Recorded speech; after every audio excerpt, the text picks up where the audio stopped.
नमस्कार, मी भावना. स्वागत आहे तुमचं भावीस कुकिंग मध्ये. आज आपण आषाढी स्पेशल अशी एक छान रेसिपी बनवणार आहोत. ती म्हणजे सर्वांची आवडती साबुदाणा खिचडी. साबुदाणा खिचडी छान सुटसुटीत होण्यासाठी भरपूर साऱ्या टिप्स सांगितलेल्या आहेत, त्यामुळे व्हिडिओ शेवटपर्यंत नक्की बघा. चला तर मग साबुदाणा खिचडी बनवण्यासाठी मी इथं 2 वाटी साबुदाणा घेतलेला आहे. सर्वात आधी आपण याला स्वच्छ पाण्याने धुवून घेऊ, म्हणजे यामधले जे काही स्टार्च असतील ते निघून जातील.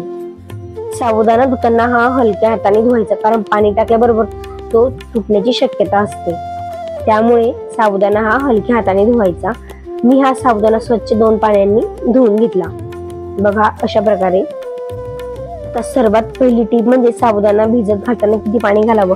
साबुदाणा भिजत घालताना आपण हात टाकला की आपल्या हाताला साबुदाणा आणि पाणी दोघी लागेल इतपत पाणी फक्त साबुदाण्यामध्ये घालायचं आहे. तर याला मी रात्रभर भिजत ठेवते आहे. आता साबुदाण्यासाठी काय काय साहित्य लागणार आहे ते बघून घेऊया. जिरं घ्यायचं आहे. इथे मी 4 ते 5 हिरव्या मिरच्या अशा आडव्या कापून घेतलेल्या आहेत. 2 मीडियम साईजचे बटाटे घेतलेले आहेत आणि भाजलेल्या शेंगदाण्याचा कूट घेतलेला. शेंगदाण्याचा कूट करताना हा जाडा बारीक करायचा, म्हणजे मिक्सर हे पल्स मोडवर फिरवायचं. शेंगदाण्याचा कूट हा जास्त बारीक नाही करायचा. जास्त बारीक केला तर तो साबुदाण्याला चिटकून जातो. बघू शकता साबुदाणा आपला रात्रभर छान भिजलेला आहे. बघा हाताने किती पटकन तो मोकळा होत आहे. अशा प्रकारे त्याला सर्व मी मोकळा करून घेते. साबुदाणा करताना मी काय करते, साबुदाणा मोकळा झाल्यावर त्यामध्ये आधीच शेंगदाण्याचा कूट घालून घेते आणि तो चांगला साबुदाण्यामध्ये मिक्स करून घेते. हा अशा प्रकारे आपल्याला शेंगदाण्याचा कूट हा साबुदाण्यामध्ये आधीच मिक्स करून घ्यायचा आहे. शेंगदाण्याचा कूट हा थोडा जाडा बारीक केल्याने थोडे शेंगदाण्याचे जे दाणे येतात साबुदाणा काढताना, तर तेव्हा ते खूप छान लागतात. त्यामुळे शेंगदाण्याचा कूट हा जरा जाडा बारीकच करायला हवा. शेंगदाण्याचा कूट आपला छान कालवून झालेला आहे. आता यासोबतच मी मीठ सुद्धा अशाच प्रकारे कालवून घेते. मीठ सर्व साबुदाण्यामध्ये एकजीव झालेलं आहे. आता गॅसवर कढई ठेवायची.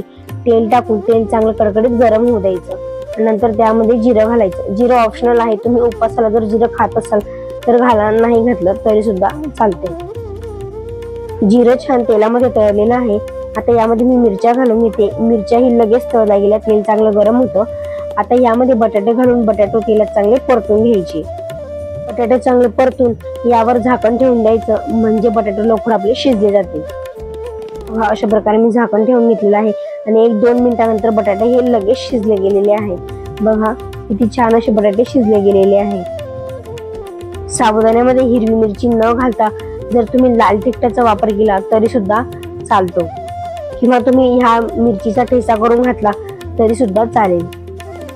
जर लहान मुलं साबुदाणा खाणार असेल तरी मिरच्या अशा प्रकारे मोठ्या मोठ्या चिरून घ्यायच्या आणि मग त्या साबुदाण्यामध्ये घालायच्या.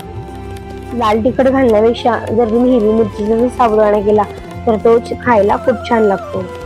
बटाटा चांगला शिजला गेलेला आहे. आता यामध्ये साबुदाणा मी घालून घेतला आणि अशा प्रकारे छान आपल्याला सर्व मिश्रण हे एकजीव करून घ्यायचं आहे.